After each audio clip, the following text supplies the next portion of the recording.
그 당시에 그 정치, 직업으로서 정치를 시작을 하셨을 때의 그 꿈과 본인의 꿈과 지금 2023년 현재의 위치를 생각을 하실 때 몇 점이나 주실 수 있으실지, 왜 그런 점수를 주시는 것인지 해서 크게 두 가지 정도로 먼저 그 말씀을 들어보려고 하는데, 입문을 먼저 하신 박 의원님, 네, 시작해 주시겠습니다.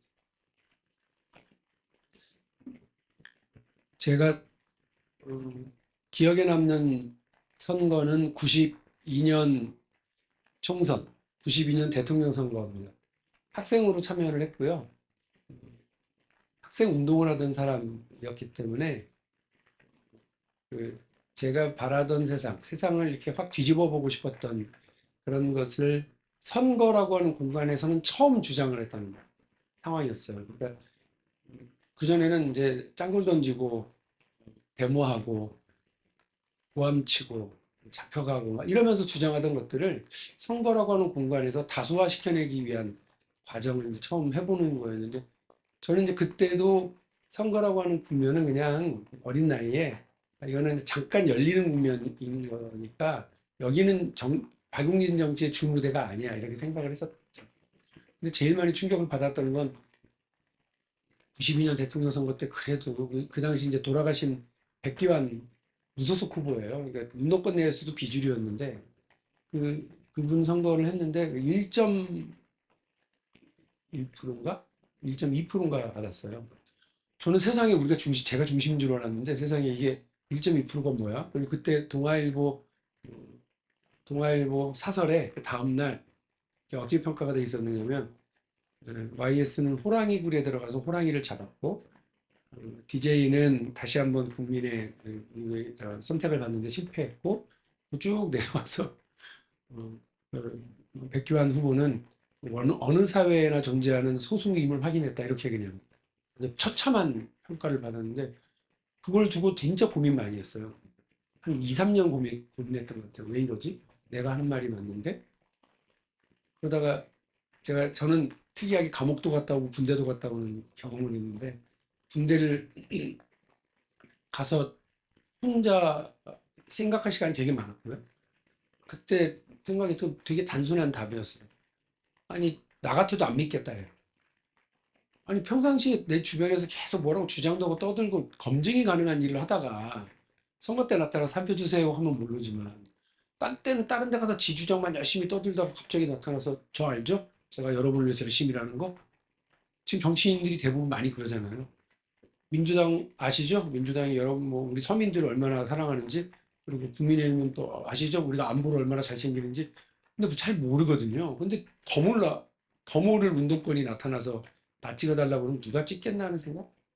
그래서 진보정당을 만드는 일을, 그러니까 평상시에 진보적인 가치와 주장을 제도적으로 법적으로 표현하고 개선 지점을 만들어내는 일을 하자.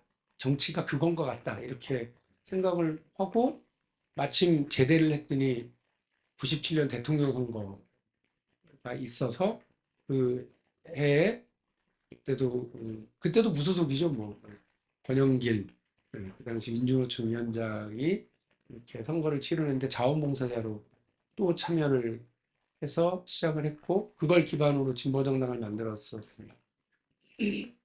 근데 돌이켜보면 박용진의 진짜 정치는 그때 한꺼풀 있었지만, 민주당으로 몸담기로 결심했었던 때인 그때가 이제 40을 막 넘어갈 때쯤이었는데, 친구들은 다 진보정당에 있고 제 모든 활동의 역사도 다 여기에 있고 20년 가까운 이 관계는 다 진보정당에 있는데, 아니야, 우리가 진보적인 주장만 할 게 아니라면 그걸 실현하는 일을 해야 될 거다.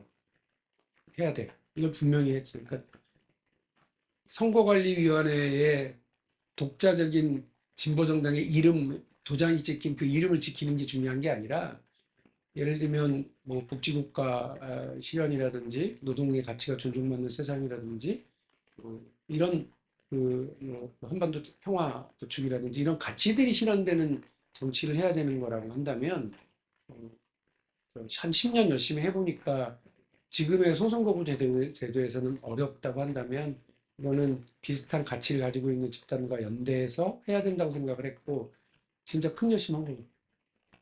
근데 저는 큰 결심한 거고 진보정당에 남아있는 분들은 배신자인 거죠. 그 욕을 먹을 각오를 하고 그 일을 하는 거를 그때는 되게 힘들었는데 돌이켜보니까 그 욕먹을 각오를 하고 그 결심을 하고 아무런 보장도 없는데 몇몇 동지들을 하고 민주당으로 와서 대통합 과정에 들어서서 했던 거는 박영민 정치에는 되게 중요한 거라고 생각을 합니다. 첫 출마로부터 국회의원 되는 데까지 16년이었습니다. 그 지역구에서 똑같은 지역구에서 계속해서 주민들 만나고 했었고요. 이런 결심들의 그 끝에 2016년에 처음 국회의원이 됐고 국회의원이 돼서 제가 다행스럽다 싶은 건 재벌개혁, 아까 말씀하셨던 교육개혁의 일환으로서 유치원 3법 이런 것들을 해내고 관료들과의 싸움, 재벌들과의 싸움 이렇게 대한민국에 돈 있고 힘 있고 빽 있는 사람들과의 이 갈등 관계를 전혀 주저하지 않고 이렇게 하는 걸로 세상을 바꾸려고 했었던 박용진의 생각에 한 1cm 정도라도 바꿔나가려고 하는 노력은 하고 있다는 생각이 들어서 점수를 매기라고 하시니까 80점 정도 계속 노력하고 있어요. 이런 정도의 점수를 줄 수 있지 않나 이런 생각이 들고요. 제가 혼자서만 이렇게 하는 게 아니라 민주당이라고 하는 제가 용납하고 있는 정당이 그야말로 그런 일을 할 수 있는 정당으로 기득권만을 위해서 있는 것이 아니라 세상을 조금이라도 변화시켜 나가기 위한 노력들을 하는 정당을 변화시키기 위한 노력을 더 하면 이제 90점. 지금은 누가 봐도 박용진은 외톨이잖아요. 당대표 선거 나가서 떨어져, 대통령 선거 경선 나가서 또 떨어져. 이러니까 그러나 그런 과정에서 이 안에서 동지 모으고 뜻을 같이 하는 의원들을 확인하고 있고 이렇게 해서 언젠가 민주당의 지금은 뭐 비주류지만 주류가 되어서 결정권을 갖게 됐을 때 가지고 있었던 20살에 가지고 있었던 착한 생각을 잘 실현해낼 수 있지 않을까. 그때쯤 되면 다시 여기 와서 90점입니다. 이렇게 스스로 얘기할 수 있지 않을까 그런 생각을 해봅니다. 네, 고맙습니다. 김 의원님. 그 2020년 말에 대담을 하고 21년 초에 박영진 의원님하고 같이 그 대담집을 낸 적이 있었는데 그때 사실 국회에서 잠깐 인사한 적은 있지만 어떤 생각을 가지셨는지 잘 깊이 있게 몰랐는데 그 작업을 함께 하고 나서 정말 그 존경할 만한 분이 있다. 또 이런 정치인이 계셔서 안심이 된다. 이런 생각이 들었었고요. 아, 근데 저는 사실 입문 과정이 그 좀 엉겁결에 시작을 해서 어, 제가 청년 정치를 하겠다고 뭐 정치에 입문했던 것도 아니고 저희 지역구에서 저희 선친께서 5선을 하셨고 제가 그 사이에 다른 분이 계시고 제가 3선을 하고 물러났는데 이제 곧 제 전임자가 이렇게 행했던 여러 가지 문제들이 좀 있었습니다.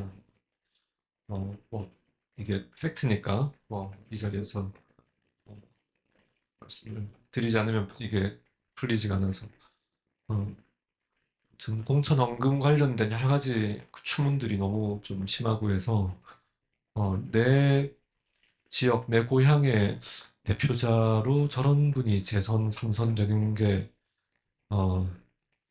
그렇게 되면 안 되겠다 싶은 생각이 들고 이제 그때 MB 정권 출범 직후에 아무도 거기 공천장을 내지를 않아서 그냥 공천을 그냥 받게 되는 상황이어서 저라도 나서서 이제 제 이름은 아무도 모르죠. 저희 아버님 이름을 대면 알지만. 그래서 이제 그렇게 시작이 됐고요. 어, 정치 입문하면서 정치인이 되지 말자 하는 결심을 했고, 그 결심은 잘 지켰다고 자부를 하고 있고, 어, 감시자 역할로 스스로 역할 정의를 하고 이제 활동을 했었습니다. 그래서 어, 이제 많은 정치인들을 접하시는 직업에 계신 분들이 조금 이제 어, 언행이 좀 다른 부분이 있다고 생각을 하시는지 뭐 정치인 같지 않다 이런 말씀을 해주시는데 그럼 저 정치인 아니라고 음, 현직에 있을 때는 어폐가 있지만 지금은 뭐, 예, 뭐 그렇지는 않으니까 아무튼 그 12년 동안 공직을 할 수 있는 그런 영광스러운 기회가 있었고 어, 경험하고 나니까 아 이게 그러니까 뭔가 어, 지나고 보면 만족스러워도 그 당시에는 뭔가 대단히 문제가 많은 것처럼 보일 수가 있는데 우리나라 발전 과정이 그렇지 않았습니까?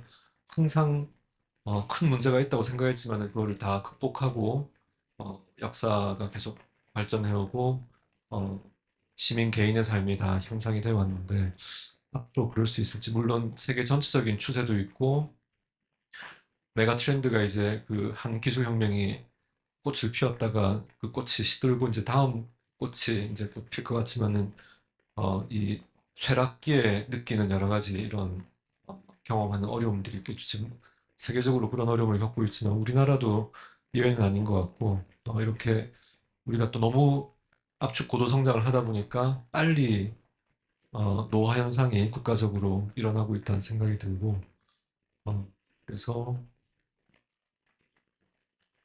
음, 전 박영진 의원님이 이렇게 복제가 되어서 한 100명 정도 국회에 들어가 계시면 그 나라가 아주 훨씬 지금의 문제들을 다 극복할 수 있을 거라고 생각을 하는데 지금의 인적 구성 가지고 또 정당에 이런 쌓여 있는 그 뭐랄까요 이 그런 관성의 어, 굴레에서 지금 벗어나지 못하고 있는 그 축적돼 있는 여러 가지 문제들을 스스로 풀 능력이 없어 보이고요. 그래서 어, 뭔가 큰 격변의 형태가 기술혁명의 결과물로서 오는 사회 변화, 경제적 변화가 될지, 역사 속에서 주기적으로 반복이 되었던 그런 국가 간의 무력 충돌이 될지, 이번에 그, 이 지각판이 이제 충돌하면서 천재지변의 형태로 나올지 는 모르겠지만,